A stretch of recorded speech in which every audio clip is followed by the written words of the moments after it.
Here's an update on an exclusive story we brought you a couple of days ago. Last spring, the CDC issued a weird, very un-CDC-like report following a COVID outbreak at a Smithfield meatpacking plant in Sioux Falls, South Dakota. The report was released April 22nd. It described how Smithfield could take steps to protect its workers, but only where feasible and if possible. CDC doesn't write reports like that. What we discovered was that just one day before that weird mealy-mouthed report was issued, the CDC scientists working on that had actually issued a different, stronger report, a normal CDC report, telling Smithfield how to handle that outbreak in no uncertain terms. For months now, we've been trying to get our hands on that first report, the real one, that CDC scientists first issued before they were told to rescind it and replace it with this weird watered-down version. Well, this week we got that original undoctored report, and multiple sources confirmed to us that the whole reason this happened was because of a directive from D.C., from the Office of CDC Director Robert Redfield, which forced the change, which made those CDC scientists rescind their real report and turn in this very un-CDC-like watered-down mess instead. Well, yesterday, the CDC Director, Robert Redfield, was asked about it in Congress. He said that the Smithfield report was changed in order to make it clear, quote, that CDC is not a regulatory agency. He said that's why the language in the report was weakened, why Smithfield was told to take certain measures only if they wanted to, only where feasible. I'm glad that Director Redfield is trying to explain what happened here now, but with all due respect, that explanation doesn't make any sense, even just in logical terms. The CDC isn't a regulatory agency, but it never has been.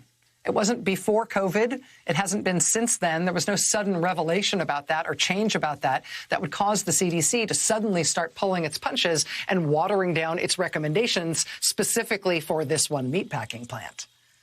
Nothing about CDC changed. Why did that thing that's always been true about CDC result in dramatic changes to this one CDC product? It just doesn't sit right. Neither did this. Did your office have any contact with Smithfield Foods or the U.S. Department of Agriculture or the White House concerning specifically this memo before it was edited? No, not at that time. No, not at that time. You know, that answer strikes me as weird.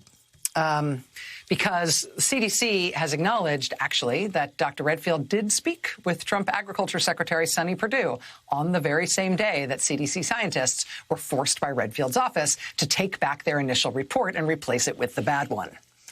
Here's what a CDC official said about that April 22nd conversation between Redfield and Perdue in an email to Congresswoman Rosa DeLauro. They said, quote, to the extent that they discussed the Smithfield report, the content of that discussion would be considered pre-decisional.